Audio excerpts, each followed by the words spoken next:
जय हिंद, नमस्कार। स्वागत है एक बार पुनः आप सभी का डेली करंट अफेयर्स के इस सीरीज में।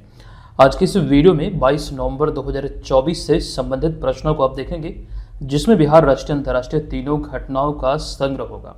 आज के इस सेशन की शुरुआत करें उससे पहले पिछले वीडियो में हमने एक प्रश्न आपसे पूछा था कि बिहार में कहाँ हाल ही में 16 से 18 नवंबर 2024 तक 3 दिवसीय नालंदा ज्ञान कुंभ का आयोजन किया गया है।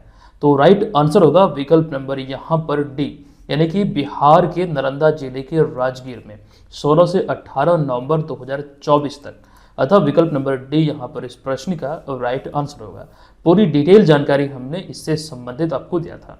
हम सेशन की शुरुआत करते हैं, चलते हैं पहले प्रश्न पे। लेकिन उससे पहले आपको बता दूं, आगामी जो 70वीं बीपीएससी एग्जाम आयोजित होने वाली है 13 दिसंबर 2024 को, इस एग्जाम को ध्यान रखते हुए test series BM online learning application पे लॉन्च किया गया था। लेकिन अब अंतिम समय पे इस टेस्ट सीरीज में एक अब तक की सबसे बड़ी छूट दी जा रही है। आप बीएम ऑनलाइन लर्निंग एप्लीकेशन पे जो टेस्ट सीरीज वाला सेक्शन है, होम स्क्रीन पर इस पर क्लिक करके 70वीं बीपीएससी टेस्ट सीरीज को इस कूपन कोड के साथ BM 400 कूपन कोड है, तमाम टेस्ट सीरीज को केवल 100 रुपये में प्राप्त कर पाएंगे, जिसका एक्सेस आपके पास 1 साल तक रहेगा।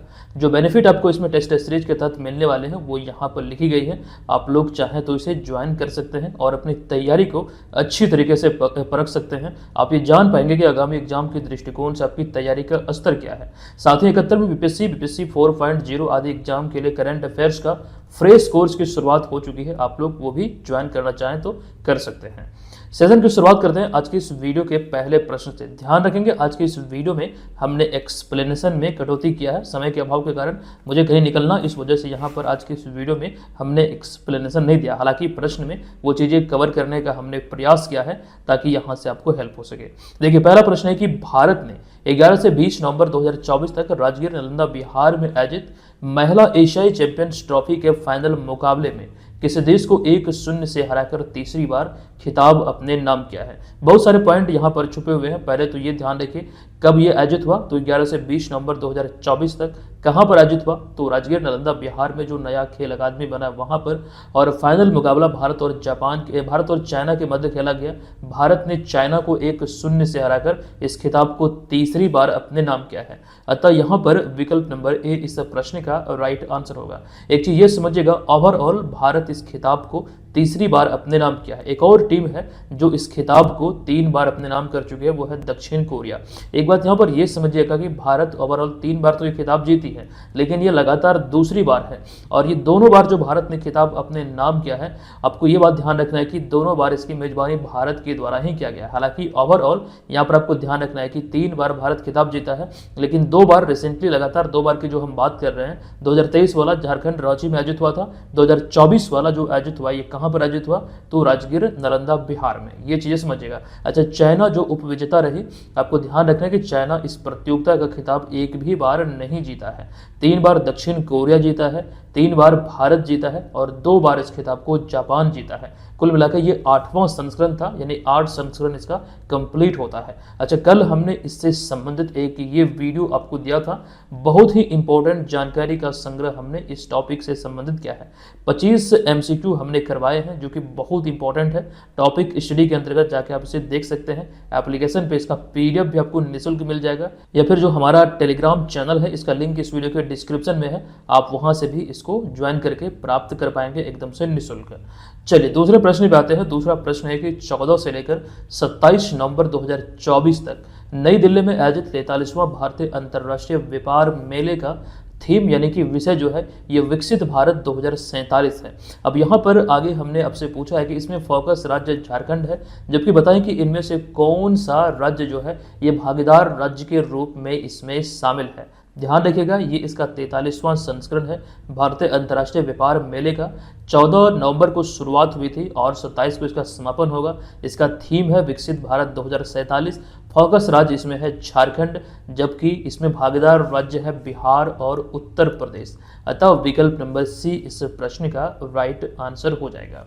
अब यहाँ पर हमारा तीसरा प्रश्न है कि 55वां भारत अंतर्राष्ट्रीय फिल्म महोत्सव 20 से 28 नवंबर 2024 तक ये पणजी गोवा में आयोजित किया गया, जो कि गोवा की राजधानी पणजी यहाँ पर आयोजित किया गया। बताएं कि इस फिल्म महोत्सव में किस देश को कंट्री ऑफ फोकस यानी कि फोकस देश के रूप में नामित किया गया है। तो फोकस कंट्री की अगर हम बात करें तो इसमें ऑस्ट्रेलिया को नामित किया गया है, ये 55वें भारत अंतर्राष्ट्रीय फिल्म महोत्सव में। अतः विकल्प नंबर ए इस प्रश्न का राइट आंसर यहाँ पर हो जाएगा। उसके बाद हम चलेंगे अगले प्रश्न पे। हमारा अगला चौथा प्रश्न है कि निम्नलिखित में से किस कंपनी को हाल ही में लंदन में कॉर्पोरेट सामाजिक उत्तरदायित्व श्रेणी में प्रतिष्ठित ग्रीन वर्ल्ड एनवायरमेंट अवार्ड, साथ ही साथ ग्रीन वर्ल्ड एम्बेसडर की प्रतिष्ठित उपाधि से सम्मानित किया गया है। तो ये दोनों पुरस्कार से भी हाल ही में लंदन में सम्मानित किया गया है कोल इंडिया लिमिटेड को। अतः विकल्प नंबर बी इस प्रश्न का राइट आंसर होगा। सभी प्रश्न अपने आप में महत्वपूर्ण है। अगर यहाँ से कुछ पॉइंट अपने तरह से आप ऐड करना चाहें तो जहाँ पर आप इसे नोट करते हैं तो कुछ चीज़ें जो संबंधित बातें हैं आप वहाँ पर नोट कर सकते हैं। हालांकि आगे कभी चर्चा इसकी होगी तो ये चीज़ें हम पुनः से दोहराएंगे। फिलहाल यहाँ पर जानकारी पर्पज से ध्यान रखिए, कोल इंडिया लिमिटेड इसका राइट आंसर है। देखिए घबराइए मत, यहाँ पर एक्सप्लेनेशन जरूर आज हमने कटौती किया है, लेकिन जो जरूरी जानकारी है वो हम यहाँ पर दे रहे हैं। लेकिन आगे हम जब भी चर्चा इसकी होगी, पुनः दोहरा दूँ, इसकी चर्चा हम विस्तृत तौर पर करेंगे। ठीक है, नेक्स्ट प्रश्न पे आते हैं। पांचवा प्रश्न है कि संयुक्त राष्ट्र जलवायु सम्मेलन में हालिया जारी जलवायु परिवर्तन प्रदर्शन सूचकांक, जलवायु परिवर्तन प्रदर्शन सूचकांक 2025 यानी कि क्लाइमेट चेंज परफॉर्मेंस इंडेक्स 2025 में भारत की रैंक क्या है। हालांकि पिछले साल जो जारी हुई थी वहां पर भारत के रैंक 7वें थे। अब इस बार की बात करें तो भारत की जो रैंक है वो 10वीं है। अतः विकल्प नंबर डी यहाँ पर इस प्रश्न का राइट आंसर होगा। देखिए संयुक्त राष्ट्र जलवायु परिवर्तन सम्मेलन यानी कि COP29 जो भी हाल ही में आयोजित हुआ है, ये बाकू अजरबैजान में आयोजित हुआ है। इसको लेकर विस्तृत तौर पर तमाम जानकारी हम आपको दे चुके हैं। ठीक है, आप लोगों को मालूम होगा। इस सीरीज के साथ बने रहिएगा, तैयारी आपकी बेहतर हो जाएगी। अब यहाँ पर हमारा अगला छठा प्रश्न है कि हाल ही में 19 नवंबर 2024 को वर्ष 2023 के लिए इंदिरा गांधी पुरस्कार, जो कि खास करके शांति, निरस्त्रीकरण और विकास के लिए दिया जाता है, तो निम्नलिखित में से किसे सम्मानित किया गया है। 2023 के लिए 19 नवंबर को ये सम्मानित किया गया। आपको ध्यान रखना है ये दो लोगों को दिया गया, एक अर्जेंटीना के डैनियल बारेम्बोइम जो कि विकल्प नंबर ए में आपको दिख रहा है, वहीं पर फिलिस्तीन के अली अब्बू अवाद। ये दोनों इसका राइट आंसर है। फाइनल आंसर होगा विकल्प नंबर डी, उपयुक्त में से ए और बी दोनों। ठीक है, डी नंबर यहाँ पर इसका राइट आंसर इस प्रश्न का हो जाएगा। नेक्स्ट प्रश्न पे आते हैं। सातवां प्रश्न है कि निम्नलिखित में से किस देश ने हाल ही में नवंबर 2024 में प्रधानमंत्री नरेंद्र मोदी को देश के सर्वोच्च राष्ट्रीय सम्मान से सम्मानित किया है। देखिए कल वाले वीडियो में भी हमने इसकी चर्चा किया था, लेकिन अभी हमने आपसे क्या पूछा है नवंबर 2024 में, ये ध्यान यहाँ पर आप लोग रखेंगे। नवंबर 2024 के आंकड़ों की बात करें तो जब ये वीडियो मैं आपको दे रहा हूँ, अब तक विकल्पों के आधार पर जो विकल्प में आपको दिख रहा है, डोमिनिका, गयाना और बारबाडोस, इन तीनों देशों ने अपने सर्वोच्च सम्मान से प्रधानमंत्री नरेंद्र मोदी को सम्मानित किया है। तो विकल्पों के आधार पर ये तीनों विकल्प सही है, अतः राइट आंसर होगा विकल्प नंबर डी, फाइनल आंसर। उपयुक्त तीनों देशों ने अभी सम्मानित किया है सर्वोच्च राष्ट्रीय सम्मान से, तो डी नंबर इस प्रश्न का राइट आंसर हो जाएगा। इससे पहले अभी हाल ही में नाइजीरिया ने सम्मानित किया था, वो चीजें भी हमने आपको जानकारी पर्पज से बताया था। अब यहाँ पर अगला आठवां प्रश्न है, आज तक साहित्य जागृति लाइफ टाइम अचीवमेंट अवार्ड साहित्य आज तक 2024 संस्करण का जो है ये राष्ट्रपति द्रौपदी मुर्मू द्वारा निम्नलिखित में से किसे प्रदान किया गया है। प्रश्न को एक बार पुनः से पढ़िएगा। आज तक साहित्य जागृति लाइफ टाइम अचीवमेंट अवार्ड, जो अवार्ड का नाम है साहित्य आज तक, ये 2024 वाला संस्करण राष्ट्रपति द्रौपदी मुर्मू द्वारा निम्नलिखित में से किसे प्रदान किया गया, तो गीतकार गुलजार को। अतः विकल्प नंबर सी यहाँ पर इस प्रश्न का राइट आंसर हो जाएगा। गीतकार गुलजार को आप सभी जानते हैं, यही इसका राइट आंसर है। उसके बाद हम चलेंगे अगले 9वें प्रश्न पे। 9वां प्रश्न है कि 19 नवंबर 2024 को केंद्रीय गृह मंत्री अमित शाह ने, अच्छा यहाँ पर देखिए 2 बार 19 नवंबर 2024 लिखा गया है। इस तिथि को केंद्रीय गृह मंत्री अमित शाह ने निम्नलिखित में से कहां 50वें अखिल भारतीय पुलिस विज्ञान सम्मेलन का उद्घाटन किया है।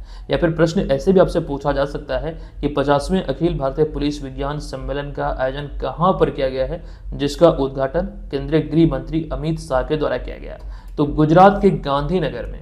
अतः विकल्प नंबर सी यहाँ पर इस प्रश्न का राइट आंसर हो जाएगा। उसके बाद अगला प्रश्न है कि अमेरिका में अंतर्राष्ट्रीय छात्रों की संख्या के मामले में वर्ष 2009 के बाद पहली बार भारत ने किस देश को पीछे छोड़कर शीर्ष स्थान हासिल किया है। 2009 के पिछले 15 वर्षों के इतिहास की अगर हम बात करें तो ऐसे में यहाँ पर आपको ध्यान रखना है कि भारत ने पहली बार चीन को पीछे छोड़कर यह शीर्ष स्थान हासिल किया है अमेरिका में अंतर्राष्ट्रीय छात्रों की संख्या के मामले में। मतलब इस लिहाज से देखें तो राइट आंसर होगा विकल्प नंबर सी यानी कि चाइना। ठीक है, नेक्स्ट 11वें प्रश्न पे आते हैं। उष्णकटिबंधीय मध्य अक्षांशीय चक्रवात जो हाल ही में यानी नवंबर 2024 में उत्तर पश्चिमी अमेरिका में भारी तबाही मचाई है, जो कि खबरों में है। ध्यान दीजिएगा, नवंबर 2024 की यहाँ पर बात हो रही है। तो जो चक्रवात आया है इसका नाम क्या है, जो कि बहुत उत्पाद मचाया है? इस चक्रवात का नाम है बम चक्रवात। अतः विकल्प नंबर सी यहाँ पर राइट आंसर होगा। अच्छा, इससे पहले बंगाल की खाड़ी में दाना चक्रवात उठा था, इसको लेकर जानकारी हमने आपको दिया था, आपको मालूम होगा। फिलहाल यहाँ पर इस प्रश्न का राइट आंसर है बम चक्रवात। अतः विकल्प नंबर सी इसका राइट आंसर है। नेक्स्ट प्रश्न है, किस देश ने हाल ही में जंगली आग, पानी की कमी और सूखे के कारण 60 दिनों तक यानी कि 2 महीने तक राष्ट्रीय आपातकाल की घोषणा किया है? ये देश है इक्वाडोर। अतः विकल्प नंबर ए यहाँ पर इस प्रश्न का राइट आंसर हो जाएगा। तो दोस्तों, आज के इस वीडियो में 12 प्रश्न थे। 12 प्रश्नों को जो आपने देखा ये सभी अपने आप में इंपॉर्टेंट थे। भले ही हमने यहाँ पर एक्स्ट्रा फैक्ट आपको नहीं बतलाए हैं, लेकिन हम ये एक्स्ट्रा फैक्ट आपको हर दिन बताते हैं। आज किसी कारणवश नहीं बता पाए, लेकिन ध्यान रखिए, जब भी चर्चा होगी पुनः दोहरा दूँ, यहाँ पर हम तमाम चीज़ों को पुनः से रिकॉल करेंगे, वो चीज़ें यहाँ पर आपका कवर होगा। ठीक है, अब यहाँ पर आज की इस वीडियो का हमारा प्रश्न है कि बिहार सरकार ने हाल ही में राज्य के किस जलाशय को रामसर स्थल के रूप में घोषित करने का प्रस्ताव केंद्र सरकार को भेजा है? कल वाले वीडियो में विस्तृत तौर पर तमाम जानकारी हमने आपको दिया है। आप कमेंट बॉक्स में जाइए, हमें बताइए इसका राइट आंसर क्या होगा। और ये भी आप लोग लिखेंगे अभी वर्तमान समय में भारत में रामसर स्थलों की संख्या कितनी है। हम मिलते हैं आपसे नेक्स्ट वीडियो में। अच्छा, जो वीडियो को लेकर हम जानकारी आपको दे रहे थे, खास करके महिला एशियन चैंपियंस ट्रॉफी से संबंधित, उसको आप जरूर देख लीजिएगा। यहाँ पर ऊपर आई बटन पे मैं इसका लिंक भी दे रहा हूँ, आप उस पर क्लिक करके इस वीडियो को जरूर देख लीजिए। अच्छा, टेस्ट सीरीज ज्वाइन करने का ये अंतिम मौका आपके पास है। ये ऑफर जल्द समाप्त हो जाएगी।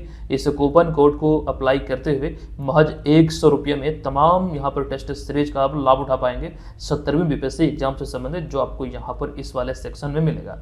हम मिलते हैं आपसे नेक्स्ट वीडियो में, तब तक के लिए धन्यवाद। जय हिंद।